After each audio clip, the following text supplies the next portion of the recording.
Kemba Walker, step back, Walker, cardiac Kemba, does it again! Ubilis, 7 seconds to go. Three-pointer. Oh! Hutchins! Double order! Again, comes down to fundamentals. Oh! My goodness! Sorrentine hit that one from the parking lot. Watford for the win! Yes! Yes! Trip to the Sweet 16. Katie's got it. Rises up. The shot. And it's good! It's good! From the corner! And it's over! Gonzaga! The slipper still fits! Ha ha! College basketball! All right, we are live. We are back after was that Thanksgiving, deer hunting, traveling, the whole shebang. We are back. Shout out Ryan. Yes, the turkey plate. Shout out Ryan. Thanks. Yeah, we had to add a little something to it. So I figured, nice little college intro, some iconic calls, some great calls. Always good. But how was the turkey day? How was the week? Man, it was a good week. Kind of took a day off of like tweeting and like worrying about bets, but I guess I say worry about bets, but I'll call it my VIP. Just bet on my own a little bit, and betting some football. So it was fun, man. Good time. I don't know what your favorite side dish is, but green bean casserole is absolutely mucking. It was so good. So, but yeah, I was full as could be all week, and feast week absolutely delivered. I don't know. Like I said this on the TCE pregame show earlier, I think this was my favorite feast week in the last few years. I mean, each game was given it, and I think the matchups were fantastic for these MTE little preseason tournaments. Yeah, I would say my favorite side dish would have to be, the green bean casserole or dressing is elite, not stuffing, dressing. I like that you call it dressing and not stuffing. I appreciate that. I think stuffing is a stark difference thing. So you got that Southern in you a little bit, calling you dressing. I'm from Indiana. I'm born and raised there for about 6 years, so I got a little something in there. But Feast week was awesome, man. I mean, I think I pretty much broke even through the week and a half, but I'll take it. Gambling all day for a week and a half, 14 hours of hoops. I mean, it was electric. Some of the games were crazy. Big teams went down, some big upsets. It was awesome. So I mean. Have you lost on Arizona State yet? I feel like there are wagons. Yeah, I faded them against Grand Canyon. Yeah. Oh, okay. I thought I was on Arizona State then. I thought you were with me, but we battled. But yeah, Hasty Feast Week delivered entirely, 100%. One of the better ones that we can remember, or personally I can remember in a couple of years at least. So easily, so freaking good. So. What do we got? Do we got Nevada, Washington State kicked off already? Or Nevada's up 13. You can get Nevada plus 4.5 live right now. You mean Washington State's up 13? Yeah. My bad. But I just hate Nevada as a favorite. They're the worst, man. So. Yeah. There's a lot of people liking Washington State today, so I just kind of laid off. And it worked out. I mean, I accidentally double bet that Chicago State over, and that fucking flew by with ease. So that worked out. So it was a good day. You accidentally bet that, and they did end up covering the 19.5 as well too. I saw that. Yeah, Chicago State got it was crazy. Chicago State, them and Tommy's went after a loose ball. The Tommy guy went over the top, and the Chicago State kid threw a fucking right hook over behind him and hit the kid in the face.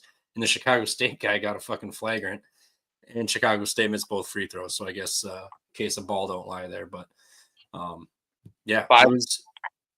and 4 on my TC leans and picks, or I guess 6 and 4 counting the over in the first game. So there you go. But yeah, it's funny how it works, ebbs and flows of the game, obviously. So. Yep. I know we experienced that on Feast Week and whatnot, but yeah. I mean, these first half, second halves, man, you don't want to feel comfortable in the first half. I think you'd rather be a little more worried in the first half, knowing how my bets. Every time I feel good in the first half, I don't feel good in the second half. I will say that. Yeah, I mean that was especially the case in Feast Week. I mean Maui to be specific. I mean, if you bet any team down by double digits at halftime, I think you probably lost maybe 1 or 2 bets that entire tournament. I told people to do that every time. I mean, I didn't have a podcast, but all my friends Blackout Wednesday. I'm like, you're better off betting you're better off betting just someone down 10.5. I mean, I had Iowa State against Auburn, and I mean, North Carolina at least came and made it a game against Michigan State in that third place game. So, yep.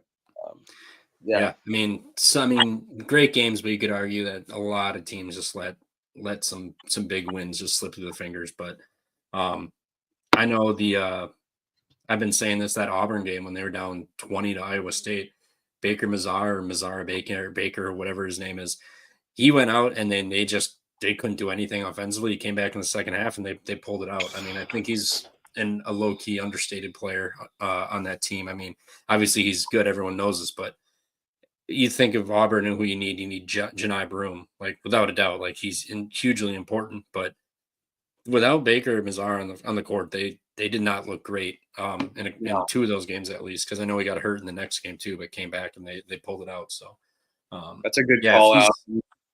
If he's ever out of a game, it might be worth a look to take the other side potentially. That game, not tonight, but we will be talking about Auburn tomorrow, potentially, or tomorrow.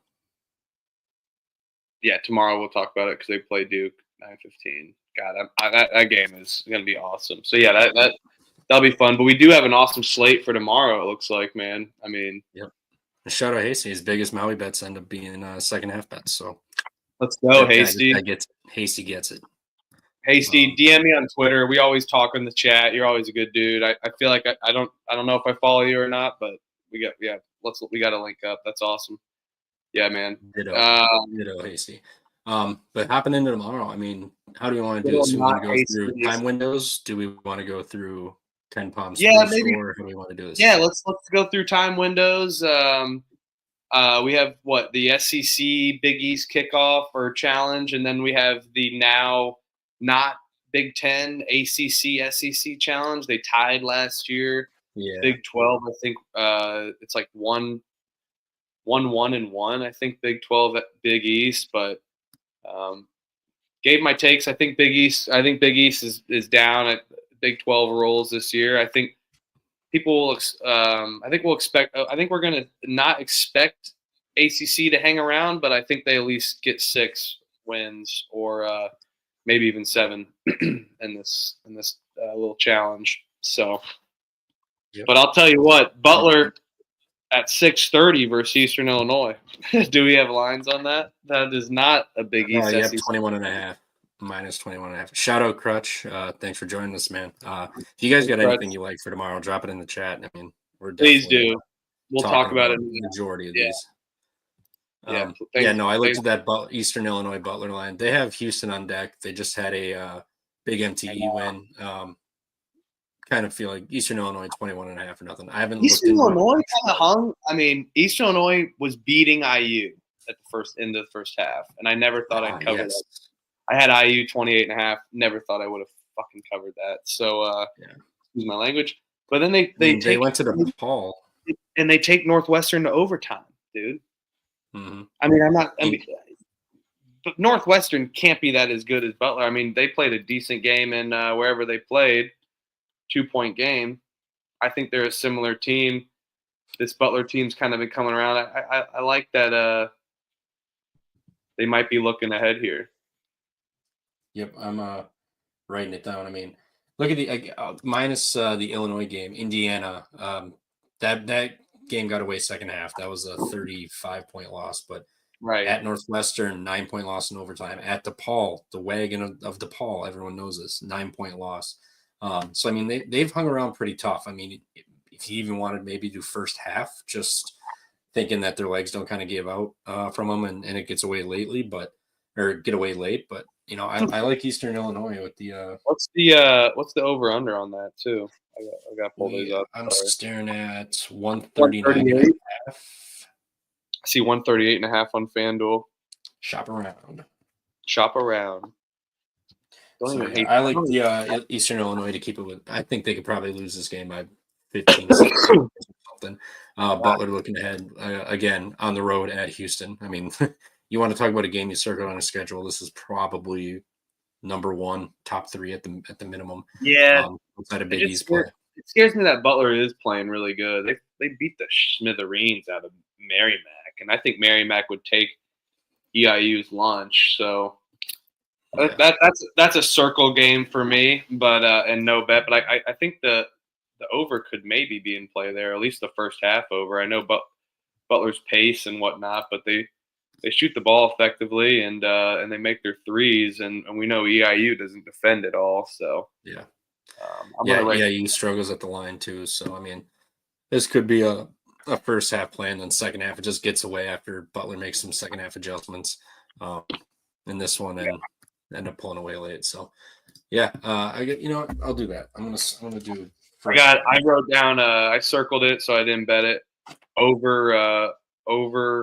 I wrote down, and then I said undecided on spread, but I don't know. When do I ever want to put my hard-earned money on Eastern Illinois?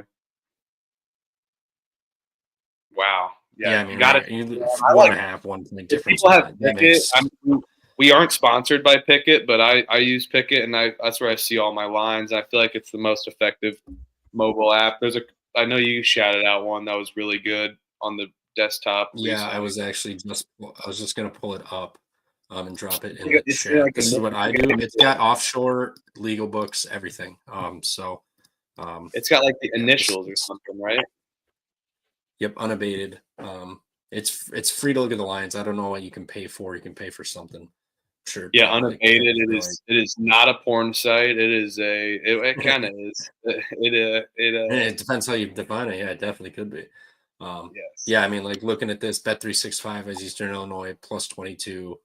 FanDuel has minus 21.5 for Butler, minus 106. So it'll just find the best spots for you. What the hell is Profit X? Those are all offshore. Profit X is God, what is it? I forget how to explain it. It's Sugar House. I mean, that is how do I there's your Bovada. It's like a market exchange. Oh, one of those like Gino Openleys or whatever. All right. Well, this one's a good one at 6:30 on FS1. Are we frozen? Do you see me? Yeah, I got you now. I think did I freeze or did you freeze? All right. I think we did freeze half a second. Yeah, we crushed it off. It is peer-to-peer. So yeah, I'm still a 1 bar thing. So I may freeze up early. I will be here, but Cincy Nova. You got that Thunder Snow. Yeah, we got Cincy Nova. Looks like we got and I just exit out of it unabated, and we were just talking them. Sponsor us. We got looking at Cincinnati like -3 looks like at home, or no, it's in Villanova. Yeah, it's thank God these are home and homes and not doing any more neutrals after feast week. So shout out to these schools for us. You never know. Yeah, I know. I wish there was more preseason tournaments in early December, though. I wish it was a 2-week-long thing. Yeah. Or a month-long thing. I'm jealous. Bring back the Alaskan shootout. This is really Cincinnati's first test. I mean, Georgia Tech is a decent team, especially at Georgia Tech. But Cincinnati rolled them. But outside of that, they really haven't played too many good teams. Georgia Tech was off of the Georgia game prior to that. So, I mean, I guess you could argue a little bit of a not a dead spot. I mean, you're playing Cincinnati, but still, you just played your in-state rival. Is it a fade? I want to, but I don't want to bet Nova in this spot. Oh, yeah? It seems weirdly short. This will be their toughest opponent. Nova can scrap and play defense and kind of keep them in check a little bit. I mean, it's a 138.5. You could argue Cincinnati will too, but I just don't know if I can actually bring myself to bet Kyle Neptune and Nova.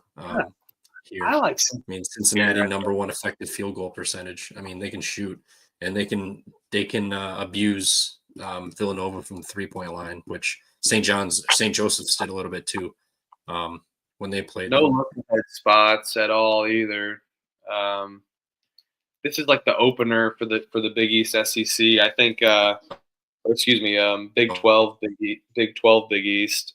I don't know, man. This Cincinnati team is solid. I think their stats may be a little inflated due to the teams that they've played, but you might be right on the spot. Yep. One thing that's not overinflated though, Cincinnati's 59.8% from the free throw line. Right. You get in a tight game late, you need it to cover, and you're shooting 60% from the line. I'm kind of with Crutch too. I think this is just the players are they even gonna get up for these games anymore, man? I don't. You gotta imagine a little bit. I mean, this line's gone down. Maryland was brutal. It opened at 4.5. It's now at 3.5. Yeah. I love it. It opened at 5.5. Yeah, I mean, Cincinnati's going to have a height advantage too. Experience is kind of roughly the same for both. Let it juice down and just take. I like Cincinnati money line, maybe. Yeah, if you can get it 3, 2.5 or something. I mean, it's moving from 5.5. Scare me. Moving from 5.5 down. The free throws do scare me. The amount of possessions is one of those interesting ones where. Does Villanova control the pace or Cincinnati control the pace? Both teams shoot the ball well. Cincinnati likes to play fairly average pace. Give me Cincy. Likes to slow it down. You want Cincy? Yeah, I'm gonna. Like I said, I mean, I'll tweet out my bets, but yeah, I think Cincy gets it done here. The free throw percentage and just getting to the line scares me, but it doesn't look like Villanova gets to the line too often either. But once they do get to the line, they shoot their free throws well. Yeah, I'm with Rob. It kind of feels like they're daring people to take Cincy. I can see that too. Yeah, I mean, it's just a weird line. I mean, I would. If you want Cincy, I would maybe see if it goes lower. Than it's going to go down. I think more. Yeah. If it opened at 4.5, 5.5. Yeah, because I mean, if it comes down to like a one possession game late, you need free throws. Cincy could easily just break a couple, and all of a sudden they win by 3 or something, 2 points or something. Because Nova runs out of time or something. So, how stupid would I feel when Cincy rolls and I bet Kyle Neptune? That's another thing. But I just it is kind of like Cincy here. I mean, granted, since hit the road twice, so it's not like this will be their first road game. But Northern Kentucky won by 16. Georgia Tech after the Georgia game won by 23. Yeah, I personally, for me, it would be Nova or nothing. I'm gonna just put a question mark next to this one. I'm not even too intrigued, but I just feels like the Nova spot with the number. The line movement these days too, man. I mean. Yeah, true. CLV is a curse, so maybe you want Cincy minus 5.5, just alt it back up to the original number. Yeah, I don't know. I might be that square and I just don't want to bet Kyle Neptune, but I think Cincy's I don't know. Come on, Jizzle James. Come on, Jizzle James, man. True, he's on the all name list. Which I've been keeping up with that again this year. We're gonna have an all name list by the end of the year. Other than Mitchell, these guys played with each other at least last year, which is huge for the most part.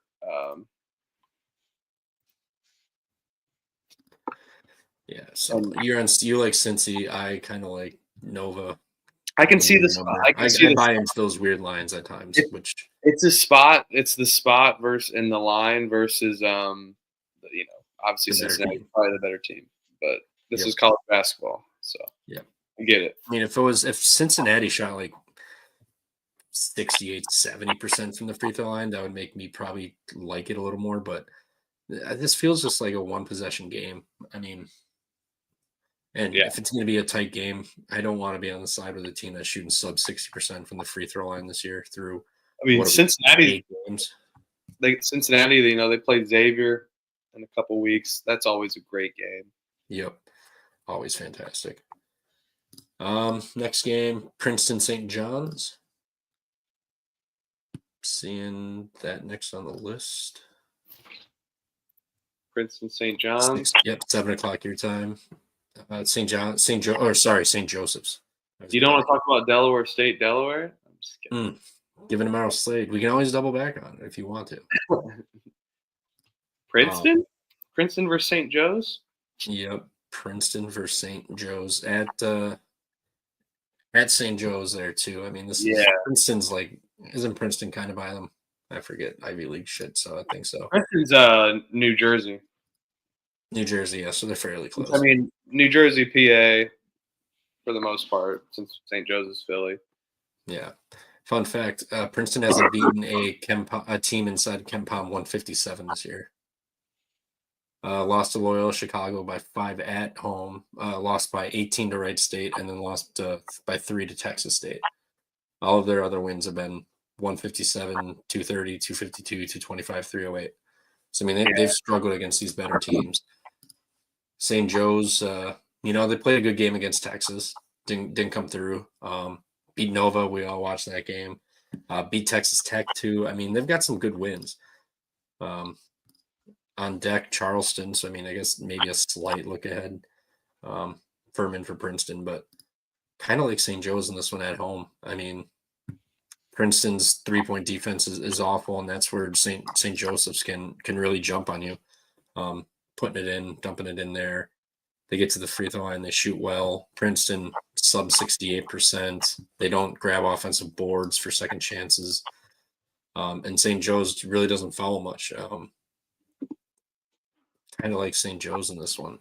What were previous scores in this series? I don't know. I mean,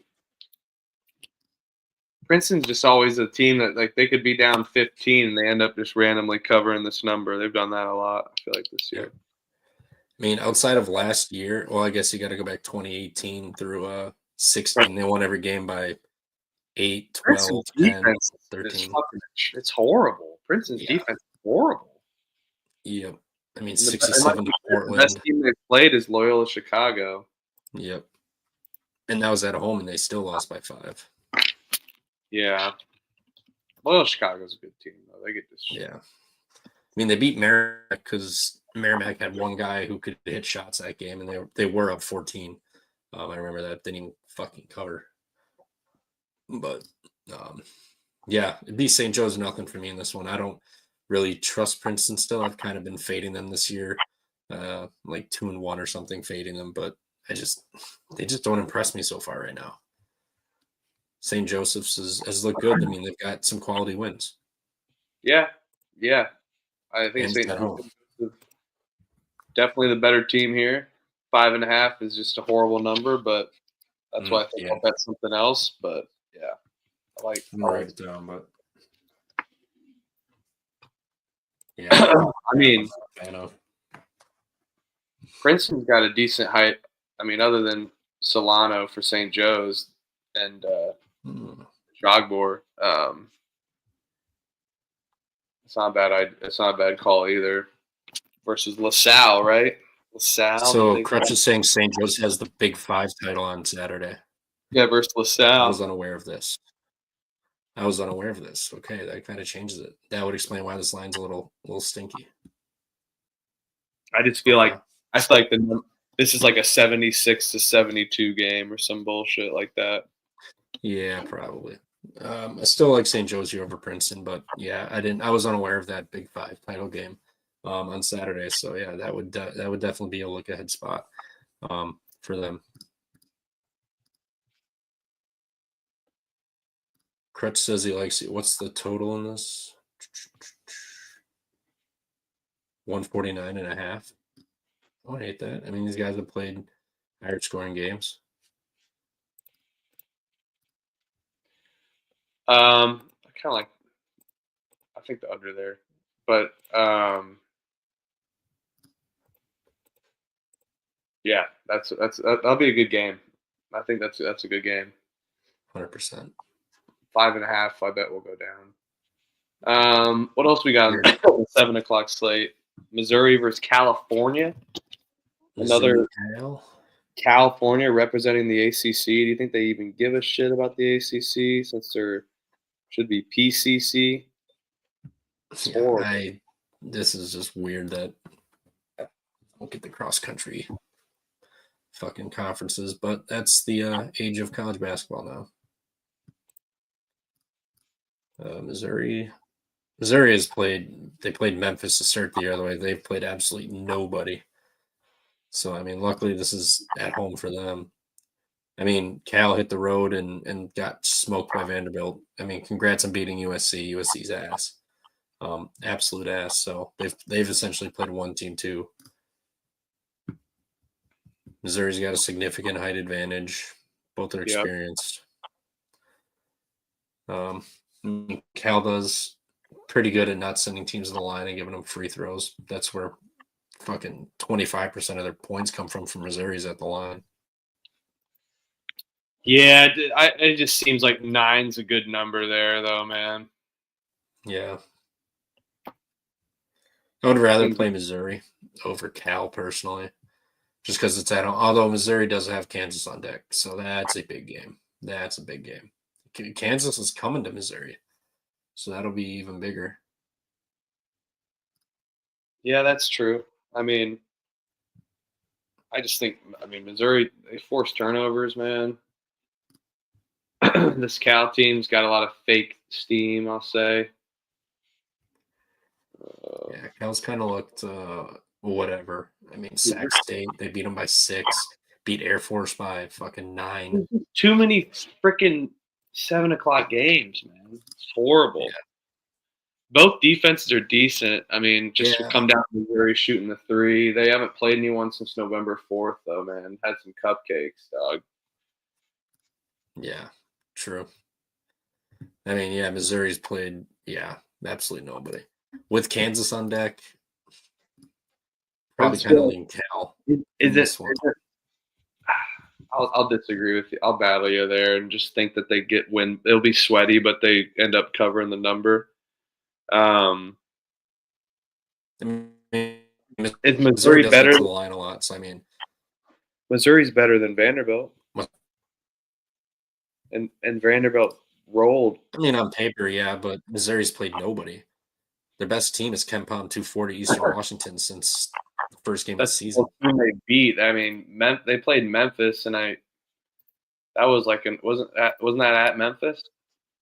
Yeah. They've been at home ever since. They haven't left home. They don't leave home. They've been neutral against Illinois on December 22nd. Their first, second true road game. January 4th. Circle the calendar. Yeah, circle the calendar. Auburn will roll them. Yep. Away game. Yeah. First away game in 2 months, 60 days. November 4th to January 4th. That's incredible. Circle that. Yeah, I would maybe lean Cal in this one, but I really don't want to bet either of these teams, given the spot for Missouri and just how unimpressive Cal has really looked. I mean, they played Vandy tough for 25, 30 minutes, beat USC. So yeah, I guess Cal or nothing for me in that one.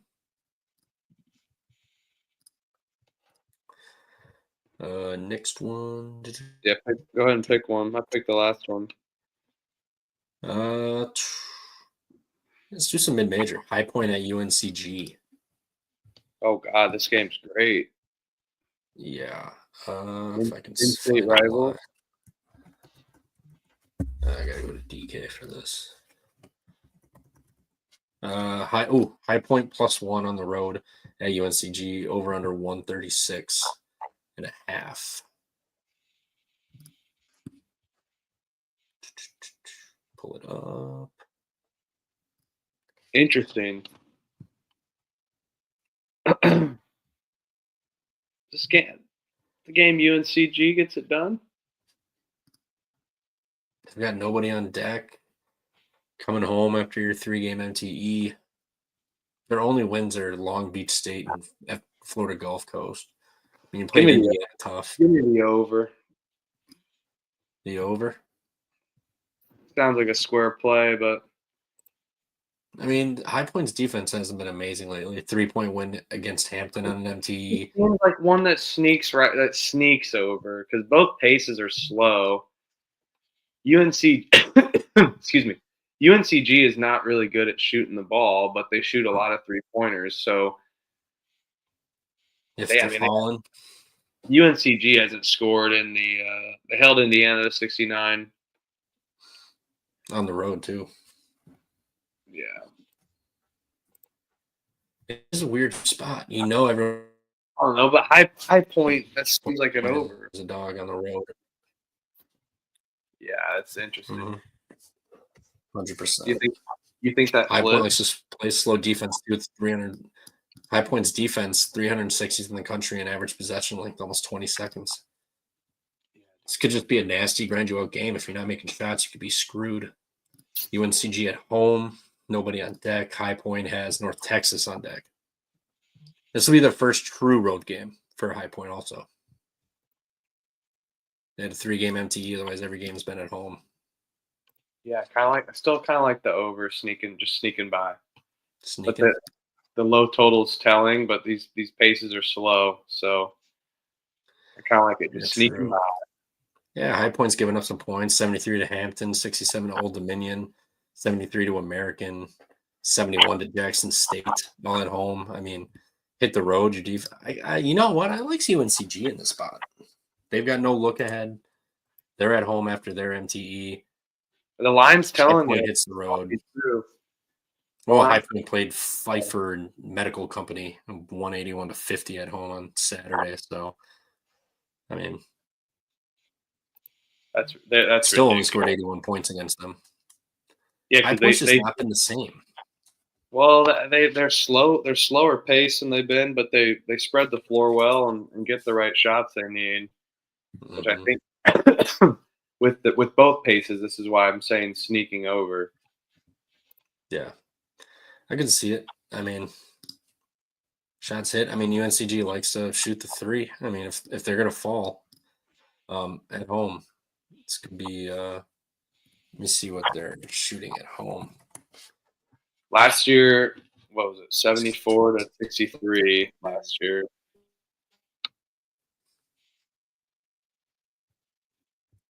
Who won?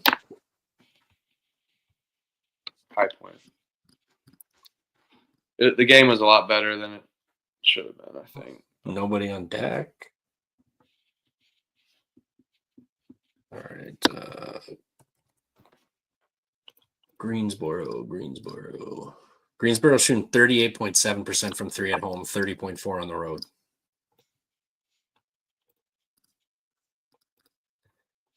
Yeah, man. UNCG's had 1, 2 home games. I guess it's not a huge sample size. They haven't been home since November 16th either. Yeah, this is the UNC who's going to get this one done.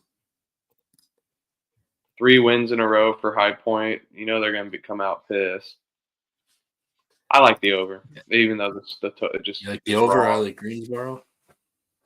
Yep. Yeah, like Hasty said, they've been competitive in their losses. They have been. I mean, they just struggle to kind of close a game. So I mean, maybe at home, biggest home game of the season right now. Nobody on deck. Yeah, man, I see that. I like UNCG in this one. I'll probably bet them. Oh wait, I'm sure they'll probably flip to a dog. I bet they do. High Point's so public. High Point's just a public name. All right, what's next? Iowa Northwestern looks like 5.5 Iowa. Iowa. Iowa's 5.5. Yeah.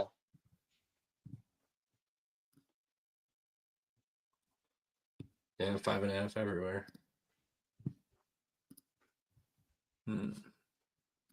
147.5 total.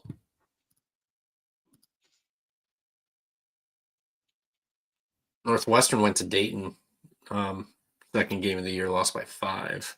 Otherwise, they've been solid. I mean, not incredible talent. I mean, lost that Butler. I don't know if you saw the end of that Butler Northwestern game. I did. That was Northwestern shit that away. Should have at least minimum went to overtime, but followed up with a UNLV win. That was last Friday, so I mean, he got a decent amount of time off. Only played 2 back-to-back games in that one. They didn't play 3. Iowa has really played nobody either. I mean, they lost to Utah State on a neutral by 8. Otherwise, Washington State was their toughest opponent. And then Texas A&M Commerce, Southern, South Dakota, Rider, USC Upstate. They've never really played much of anybody. And they have Michigan on deck. But this is a Big Ten game, so can you really argue it's a look-ahead spot? But first Big Ten game, man. Tough to go on the road, I think. Yeah. Northwestern loves to attack you inside. 55% of their points coming from inside. Iowa, almost 62% of points given up are inside the paint. They don't foul much, so I mean that might hurt Northwestern. Northwestern, 22% of their points from the free throw line.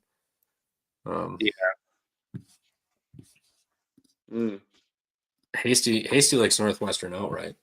I kind of tend to agree with him. I mean, just feels like Northwestern more. I mean, if they're going to get inside buckets and, more high percentage shots than 3, I mean, granted, Iowa or Northwestern can really cut you up from outside if they get hot, but, Northwestern, 30% 3-point defense.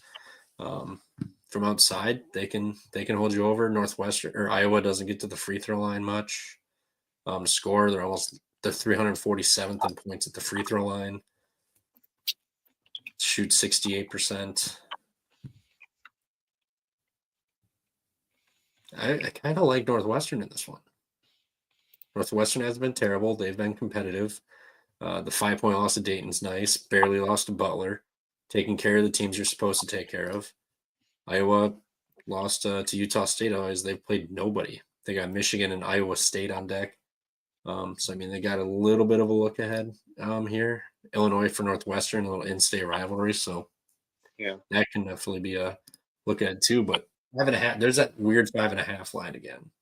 I know I like St. Joe's, but I was unaware that, LaSalle game on, so that kind of puts me off of that. But Northwestern, man, I feel like, let me look.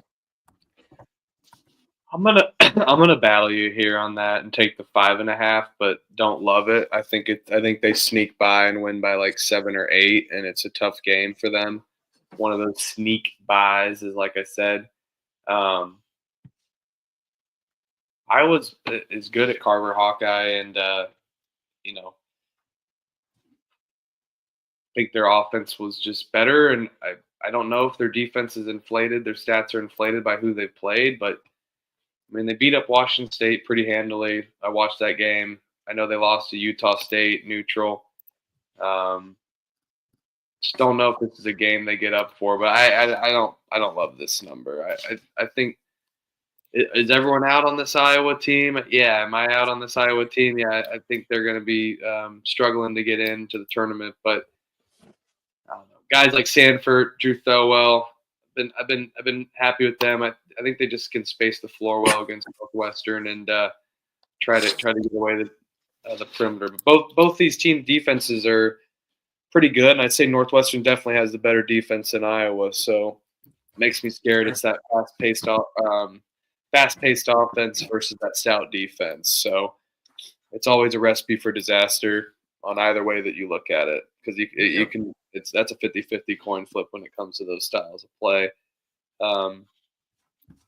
But I'll battle you on that. All right, Rob, if you're still in here, I know you're going to say fade Iowa, but what's your take on this game here? I'd be curious to know from a Hawkeye fan. Yeah, Northwestern, they were boozing it up in Tempe, so they're struggling. Fair. Iowa's been chilling, relaxing, enjoying the holidays. So, Holy Yeah. shit, we do have a lot of 6 o'clock games. My God. dude, yeah, 7 o'clock Eastern, 6 Central. Here's one. Wait, did you yeah, okay. Let me take you here. Yeah, please. Dartmouth at New Hampshire. Disgusting.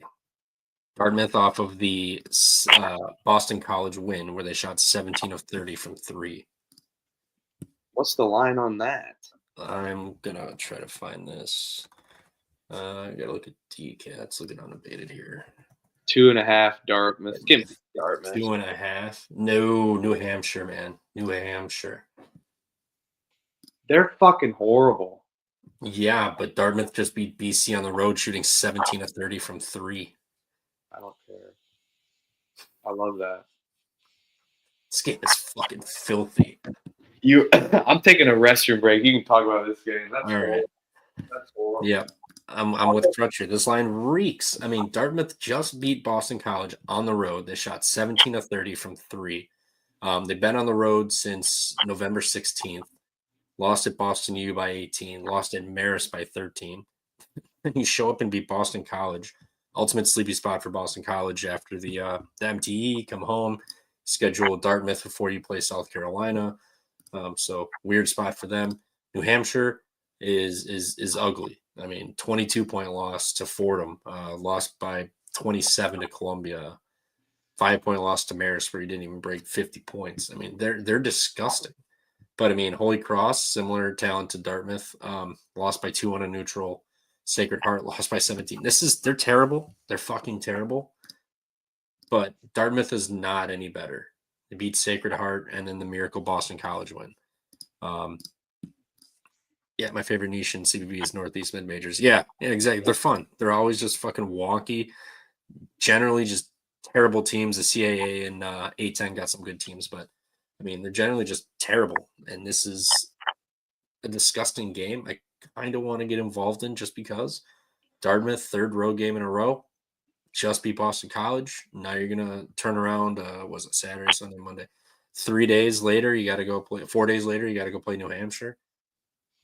This is a New Hampshire money line. Oh, my God. Dude. It's just dive in, man. Just dive in. Just dive in. You can't take Dartmouth after they just beat Boston College and they shot 17 to 30 from 3. They had literally everything going their way. Everything. I'm not putting my money on New Hampshire, man. They're Not fucking even all. I'm writing this down. New Hampshire money line. I'll be seeing you at the window. I'm not. I don't know if I can bet this. I might get involved just because it's like the grossest game of the day. But I said it right after the Dartmouth game. I was like, Yeah. This is fate on the next spot. I mean, you're fucking riding high and you're still on the road for the 4th game in a row. Right. It's a terrible spot. See, Hasty gets it. I totally make sense. No, I get it.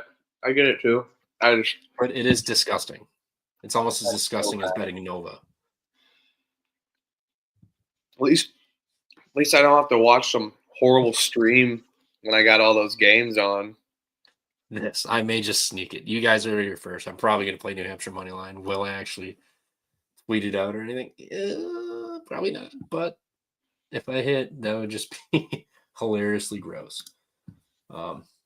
Yeah, so that's enough Dartmouth and New Hampshire talk for an entire season.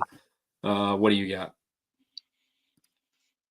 God, that game. Hold on. Crutch said this game's right up my alley. I think Dartmouth definitely wants to take the opportunity to get one over in their in-state rival, but the line stinks. Yeah.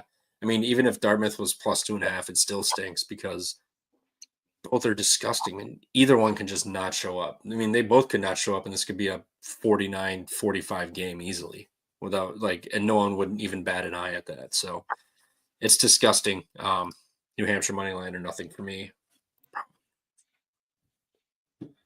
Anywho, what's next? Can't really talk Dartmouth, New Hampshire off. What's that? New Hampshire almost beat Fairfield. New Hampshire got fucking clocked by Sacred Heart, man. They lost by 17. It was a neutral, but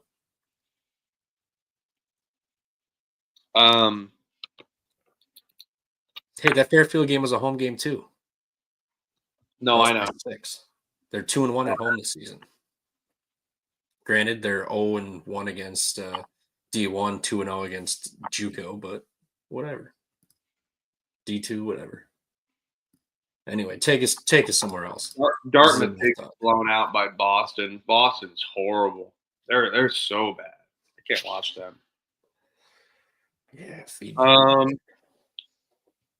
We're still at 7:00, right? Yeah. There's a couple good games we haven't tapped into yet on this one.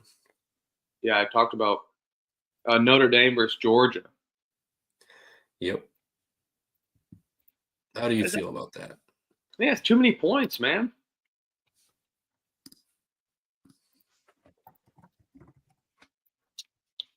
Nine? Damn. They just lost. They played tough against Houston, if I remember right. I think it was. And Creighton. Yep. And Rutgers. That Rutgers game was top 5. Are they gassed, though? Georgia hasn't done anything since Jacksonville. There's too many points, man. I hate home game for Georgia. Grand Canyon on the road, maybe a slight look ahead. They beat St. John's. I wouldn't be looking 11 by Marquette. That's a lot of points. No Marcus Burton hurts Notre Dame, but that kid is. That's true, man. Electric. I mean, but Notre Dame still played tough. I mean, Creighton lost by 4. Houston, they lost by 11. That was a single-digit game. Creighton's banged up too, though. True. I think that was the game Kalkbrenner. Yeah, Ashworth played that game, 36 minutes. Pop Isaacs.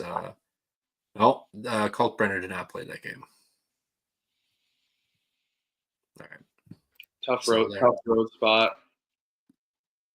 I'd be Georgia, man. Georgia's got a lot of height too. 6'11", 6'11", 6'8". Tallest guy for they got 6'10", 6'9". So I guess they got a little bit of height. Oh yeah, Georgia's gonna go inside 100%.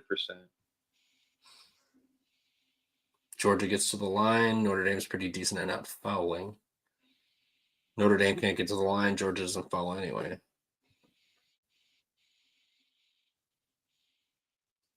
They don't shoot. Georgia doesn't shoot threes, so might be a little. If you're not getting to the free, I mean, if Notre Dame's not going to foul you, Georgia gets there. But if Notre Dame's not going to commit fouls and they're going to make you go inside, I mean, it might be a tad tough to kind of pull away. I mean, Notre Dame just plays fundamental ball. That plays slow on offense. Kind of grind you out on defense too.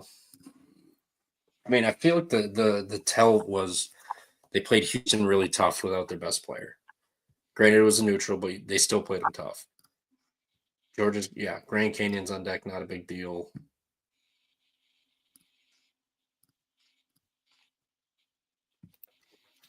Does feel like a lot of points, though. And Brown has us at 6, and the line is 9. That kind of fits not a system that I play all the time, but a kind of a system. Like, why, if these books base lines off of KenPom, why the fuck is this 9? Granted, Marcus Burton's out. I don't know if KenPom factors in injuries at all, but that's 3 points off of where KenPom has this listed. Yeah. You would think this would get opened at like 6 or 7 and then bet up from there.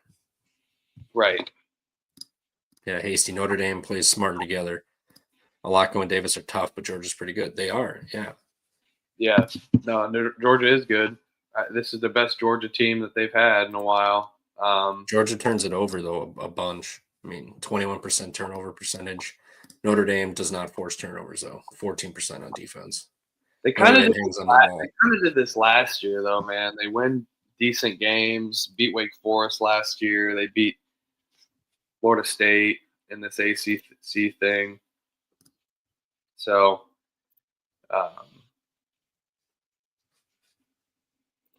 this game will be won on the boards. I think it's too many points, so. Yeah. Yeah. Notre Dame or nothing. I mean, Crutch said it opened up at 8. Yeah, so I mean, it's still 2 points over the KenPom thing. Keep going. It's just interesting because I mean, a lot of these books, especially college football playoffs right now, NFL, NBA is going on. The last thing they're really looking at is college for the most part. It doesn't really feast week's over, kind of dies down a little bit. I feel like overall because I mean, no day hoops at night. People are going to bet NFL and NBA and shit like that. So I Yeah. feel like they're not paying as much attention. So the 9, it would be 9 or nothing. I mean, I don't know. You know, it would be Georgia or nothing for me. This being this high of a number right now when KenPom has it 3 points lower. I don't think Marcus Burton's worth 3 points anyway. I mean, he's great, but he's not worth 3 points. So this feels weirdly big to me. So give me Georgia. Give me Georgia. I mean, Notre Dame just went through a fucking war. Creighton, Houston, Rutgers. Yeah. And now you got to travel to Georgia. No, I know that's a crazy travel, but that's why I said the cap. The cap, I think it's too many points, but they just get back from that in Georgia. Georgia stayed at home. They just played Jacksonville. Rolled Jacksonville. Yep. I think you might be right and onto something, but it's a lot of points for a Georgia team. Notre Dame is an Indiana team, so I mean fundamentals, bounce passes, chest passes, good shots. Yeah. But athletes, no Marcus Burton. Does UNC Wilmington cover against ECU tomorrow? I saw that. Was it 5? Yeah. Yeah, I see 5 or 5.5. Where is it at? It's at East Carolina. East Carolina at home though. I know, man. Wilmington ain't bad. It's just whichever team shows up, they're gonna. This game will be a slow-paced game too. Mm-hmm. Give me East Carolina 4.5. I like it. East Carolina's look better. I mean, beat George Mason. It was double overtime. Beat them. Lost to Jacksonville State. Jacksonville State caught somebody else too, didn't they? Nope, that was Jacksonville. Never mind. They were boozing at the bar.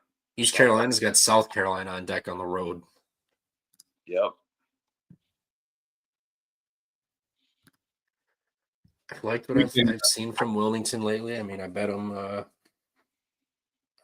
against App State. They were easy money in that one.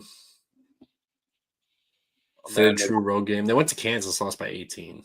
I mean, they played them tough. Granted, Kansas had the Duke spot on deck, so there's that. But that's a great game. Big game for ECU. South Carolina on deck.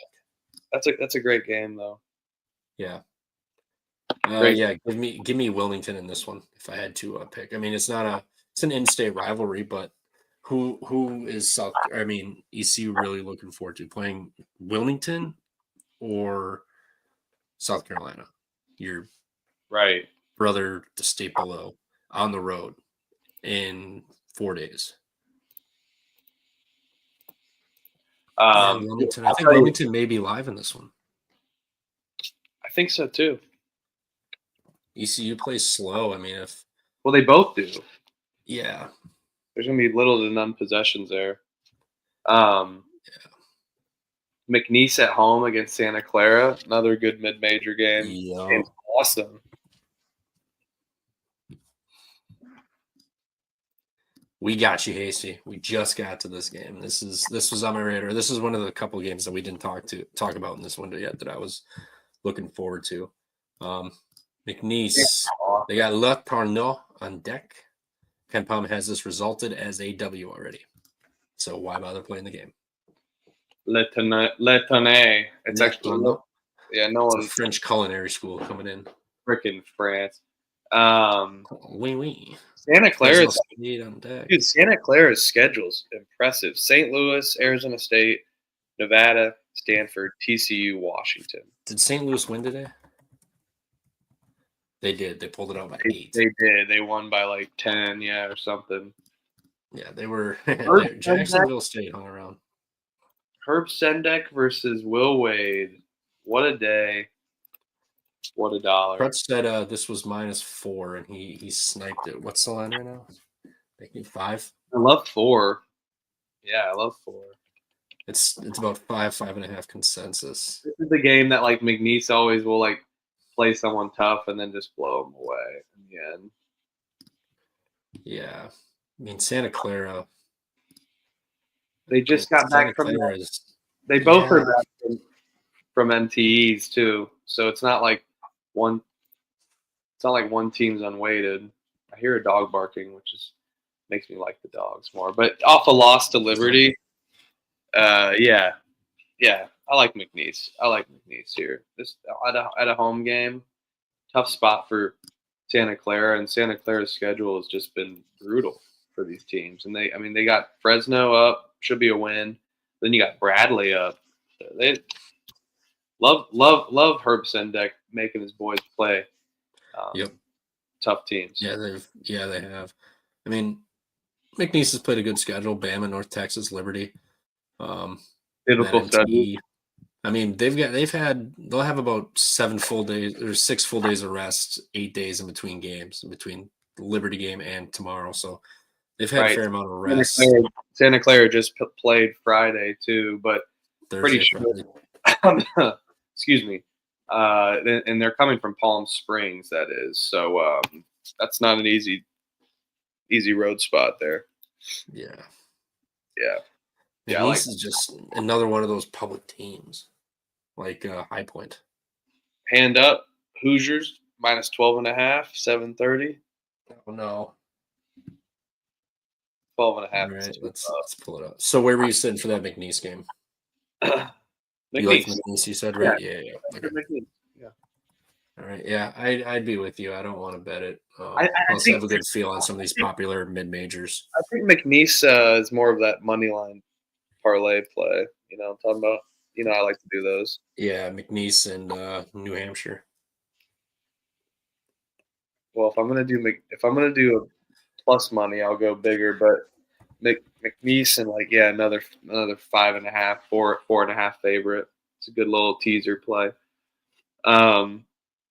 We can move on from this one, but Hoosiers, they can never cover these fucking games, but they're gonna. Yeah. I mean, what do you think about the Providence win? Don't care. Both teams just getting out of there. It does scare me that they can't shoot the ball. They don't keep teams off the offensive glass either. 33.5% offensive rebound percentage. That's 293rd in the country. Sam Houston, 350th though. We could see a lot of extra possessions on offense here. I think IU just scores too many points, and Sam Houston doesn't keep up with them. And if Woodson's not a freaking idiot, he should just pound it inside to Ballo and Mbako and just let him eat. I mean, 48% of points from Sam Houston coming inside. Teams are shooting 55.5% inside. They got killed inside against Louisville because he didn't adjust at all. Didn't dump it in. It could be a nice low number for Indiana to get this. Yeah, I mean, the height advantage is crazy too. 79. You would think like that. You'd think that number would scare you, just seeing how low it is. But I think it's an overcorrection for how IU's played in these games. So, but I think it's one they get up for continuously, and then I don't think they get up for the the Miami Ohio game, because then they have the Monday spot at home against Minnesota. IU could start I'd say 2-0, but they go to Nebraska, so they never play well there. Yeah, but absurd height advantage for Indiana too. Woodson, he heard all the criticism on everyone's ass for gambling at 2 a.m. Now you're gonna come home to fucking cold ass Indiana with Sam Houston. Yeah, they gotta get this. This has to be a get up game. Maybe a first half. Just come out the gates firing. It's one half or the other. I'm telling you. But I mean, it should just war of attrition. I mean, they should just beat them up down low. I mean, Indiana can shoot free throws. Yeah. The three ball is really where Indiana struggles. You're shooting 35.8% from three, but yet 24% of your points. It's 325th in the country are coming from three. They need to shoot more. Like if you need to like Oh, Casey no. says, let's play through the middle. Like play down low. Like dump it into Mbalo and Mbako and let them go to work or kick it out for an open three. I mean, it's not like you're shooting 30%. Mbakke's been feeling that mid range, but yeah. We can move on because we gotta get through the good games. Another one at 7:30, 6:30. Tennessee versus Syracuse, Battle of the Orange. Tennessee's laying 19. Yeah, feed me Syracuse team total under in this one. Yeah, I like the game total under for sure. I think it's a good play. 143. Tennessee will control the pace and play that knockout. Syracuse hasn't left New York yet. That tournament they played was in like Brooklyn or some shit at the Garden or whatever. They beat Baylor 77-62, 139. That's still an under. They beat Louisville 77-55. That's 132. 144 against Gardner Webb. Love that under as well. Syracuse under 62.5 for me. I mean, only thing that scares Tennessee. me is Syracuse runs, but they and pass, but they don't run as hard. They don't turn the ball over, so I think there's a chance for more possessions than you'd expect in these games on paper. But yeah, I don't think Syracuse gets up for this game whatsoever. Yeah. First time leaving the state in Tennessee. Louisville 55 points on the road. Baylor on a neutral 62. Austin Peay put up 68, but Tennessee scored 103, so they had a ton of possessions. Gardner Webb put up 64, so they barely passed that threshold. First game of the season. Tennessee will be ready to go. Yeah, under 62.5 for Syracuse for me in this one, without a doubt. What else do we got big game wise? Kentucky Clemson. Oh, that's later. Let me scroll down to this. We can do it. We're already at 8:00 ish. Yeah, are we? Yeah. I mean, so some kind of shitty mid-major games. BYU Providence. That's 8:30. Well, 9:30 your time. BYU Providence. How do you see this one? BYU's 8:30 my time, but BYU yeah, it is. Is laying 5.5, I believe. Yep, they were cross-country trip. They were in San Diego playing that event with Purdue. Yeah, and then does BYU or is Bryce Hopkins in for Providence? I don't know. Fuck it, give me BYU. I think he played. Providence stinks, but the dunk is not something that you want to mess with.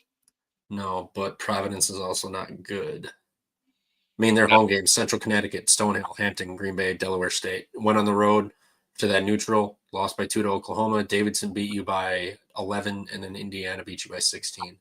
No, they're bad. Yeah.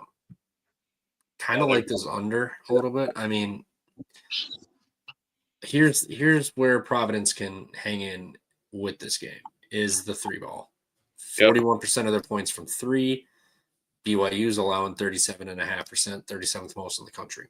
So, I mean, if Providence is going to smack the threes, they should hit. But this will by far be the toughest team they've played, in my opinion. This season, BYU in the cross country,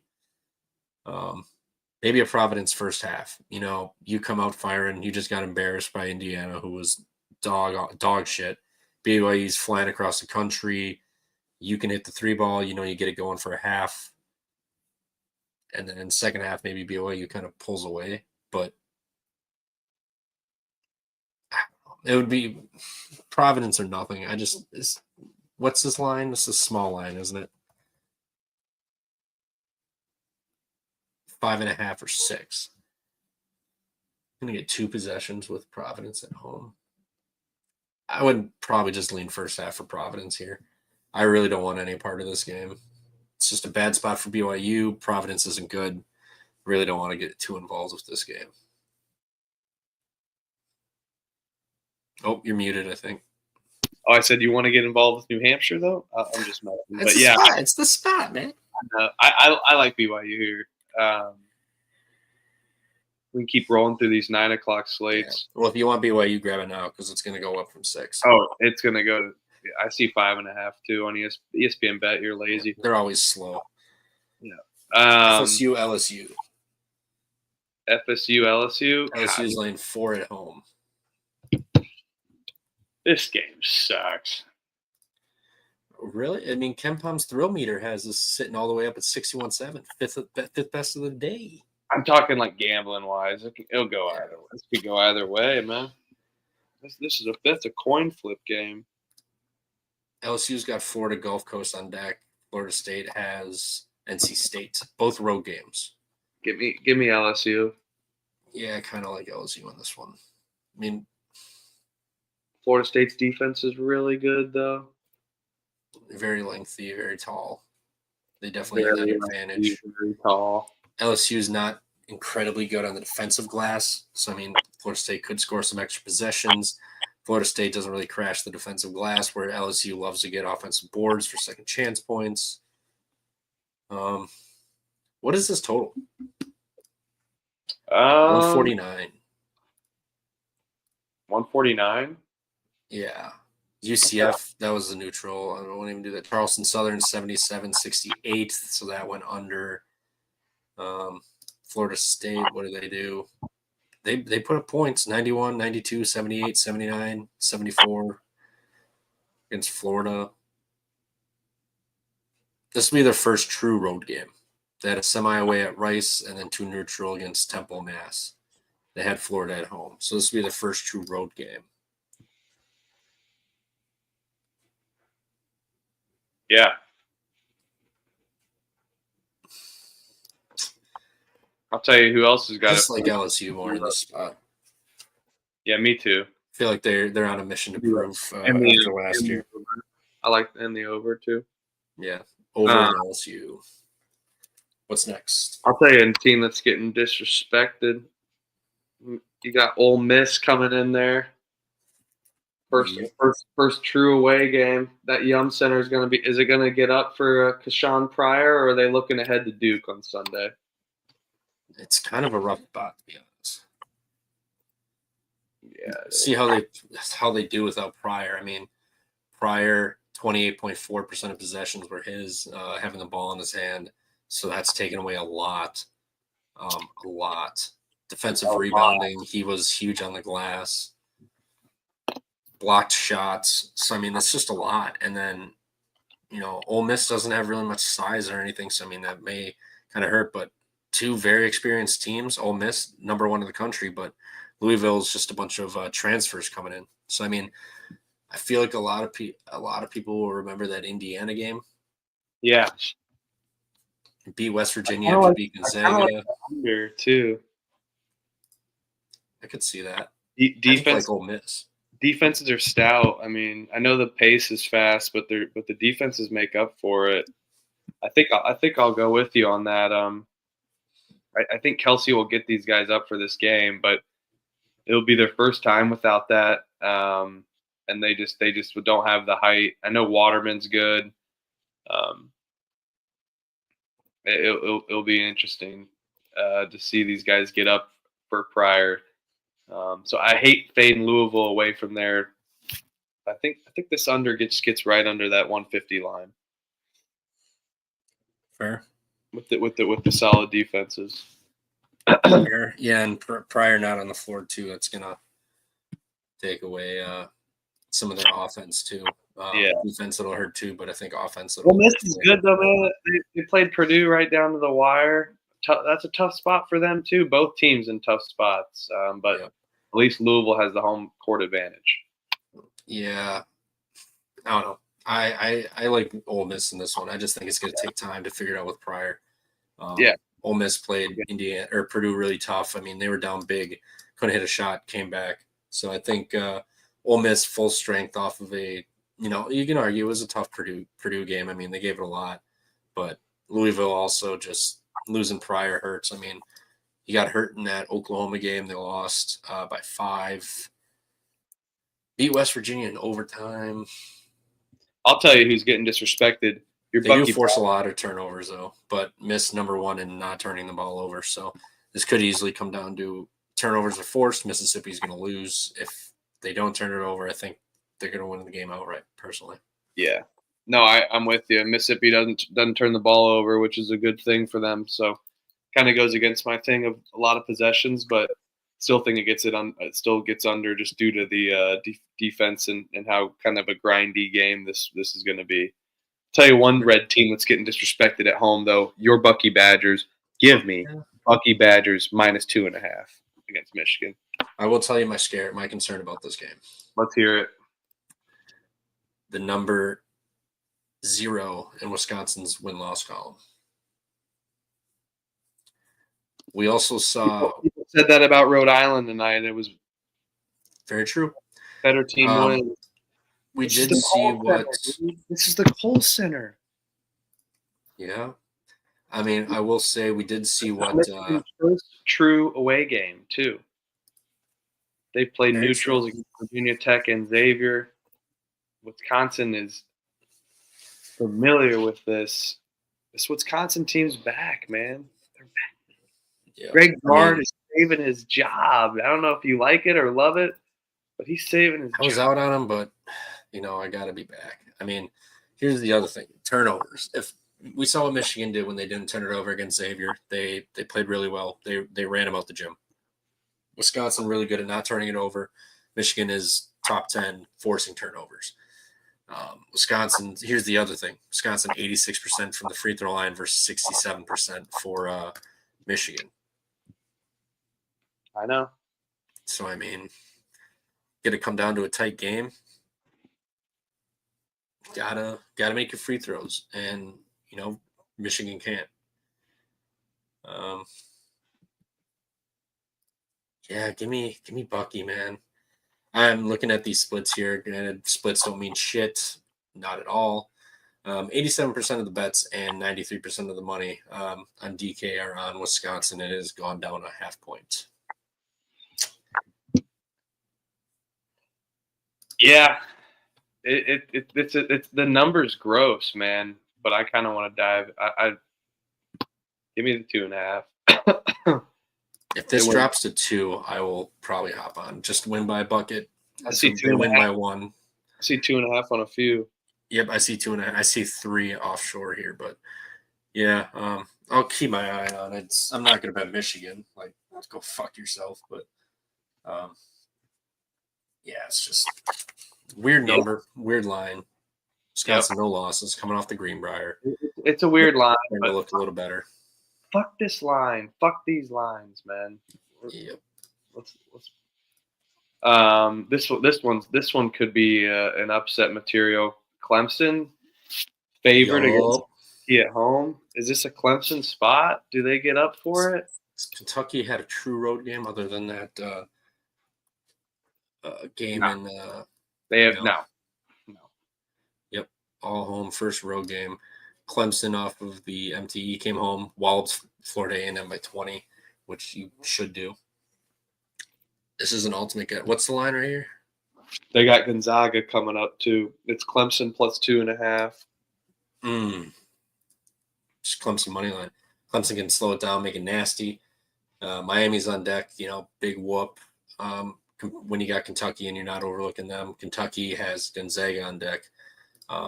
First true road game for Mark Pope in the ACC or versus the ACC here. You beat Duke on a neutral. That was also a freshman pissing down his leg late in that game to give it to you.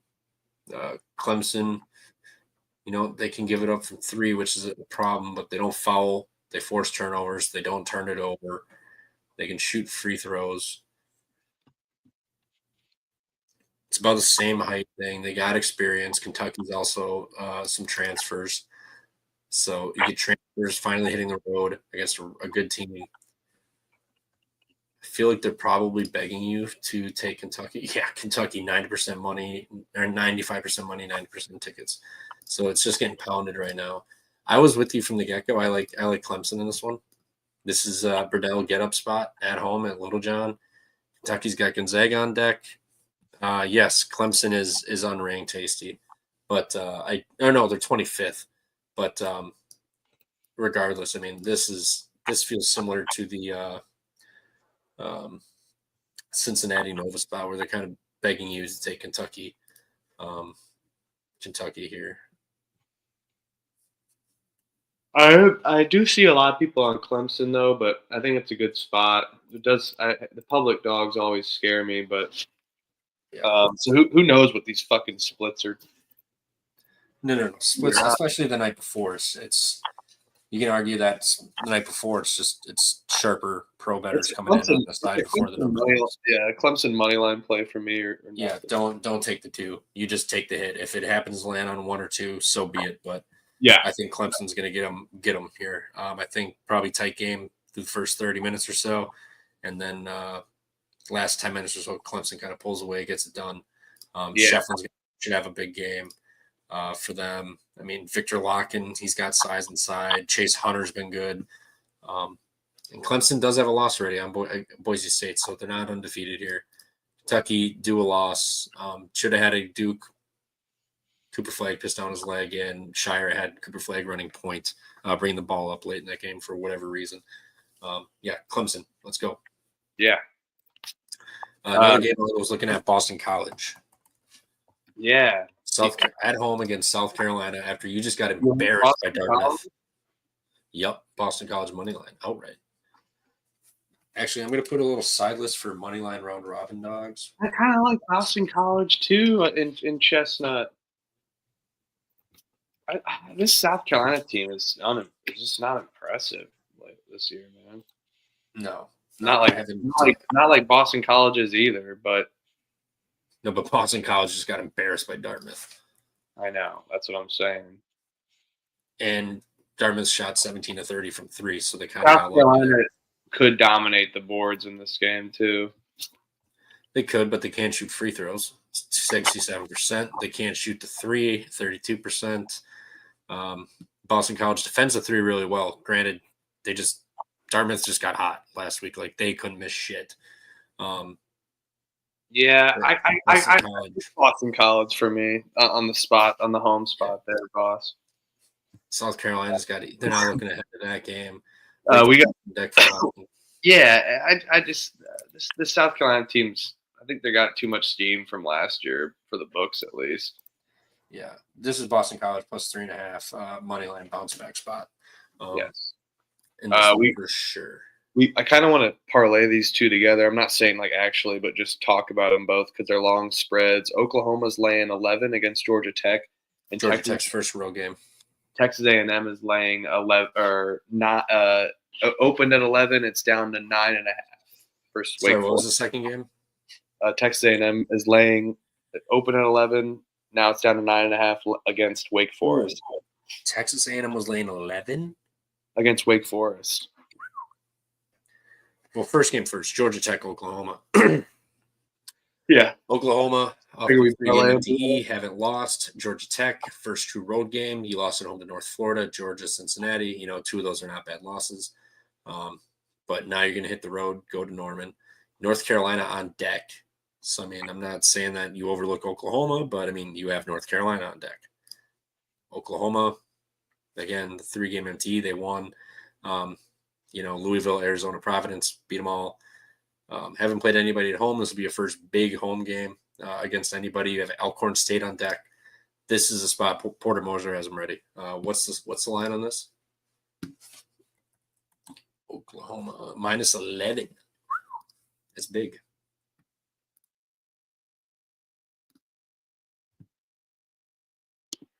Yeah, dude, I'm kind of with you on that one. I think Oklahoma's a better team. They started off pretty slow early in the year, not really covering these numbers. But if they got that 8-0, man. Yep, Oklahoma minus 11 for me in this one. You look at this. Georgia Tech follows a shit ton. Oklahoma 79% from the free throw lines. Oklahoma 37.5% from 3.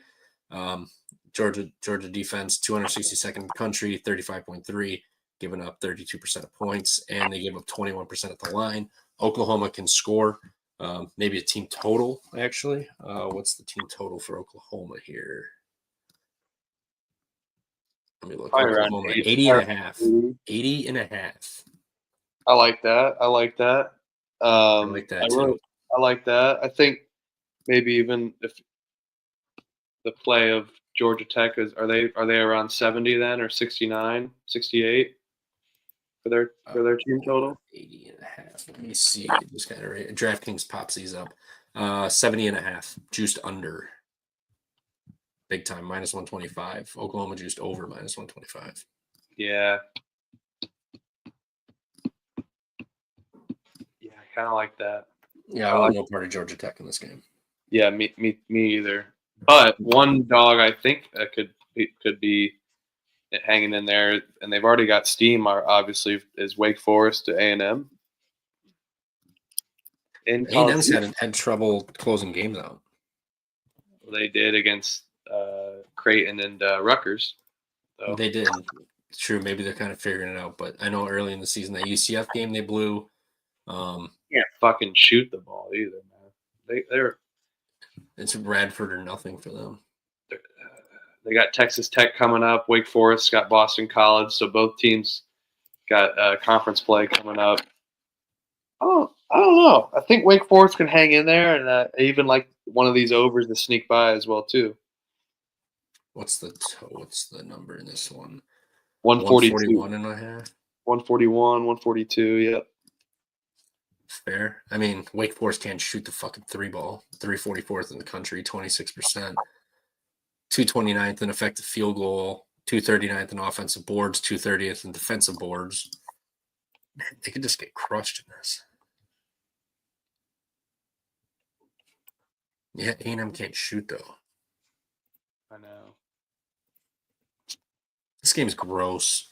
I would lean under. Yeah, that game is gross. Disgusting. Yeah, I would under nothing. 11 feels like a lot. Wake Forest in 2017 beat Texas A&M in the Duke's Mayo Bowl 55-52. That could be the score of this game. Yep. Not saying this could easily be played in the 60s. Yeah, dude. All right. Any games that we have missed? I don't think so. I think we nailed them. I mean, we talked about some good mid-major matchups. We talked about the worst game of the day, maybe the year between New Hampshire.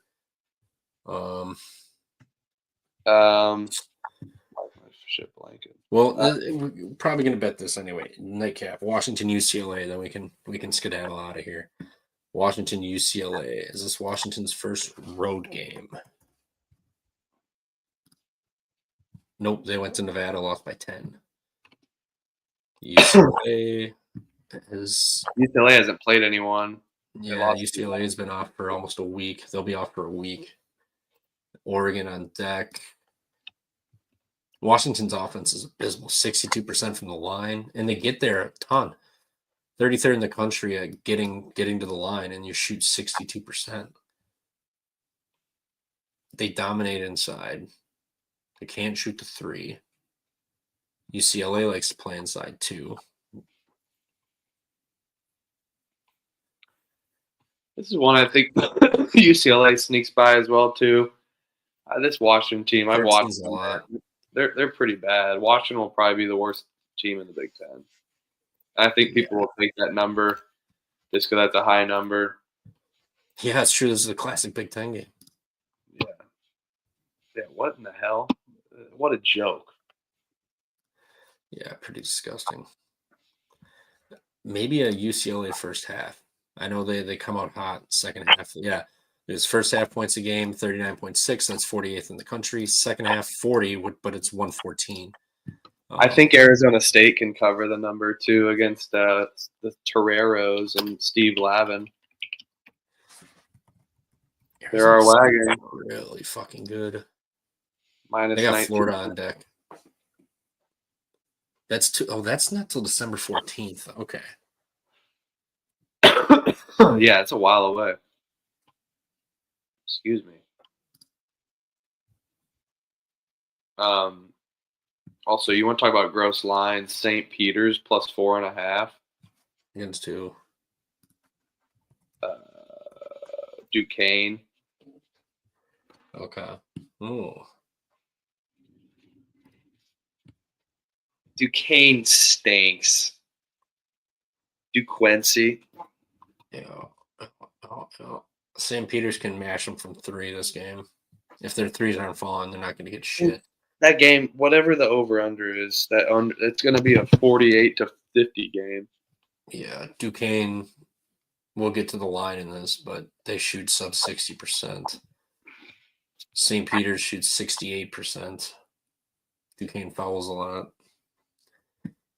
Yeah, I feel like the only way Duquesne hangs in is just mucking it up and playing slow too and getting rebounds.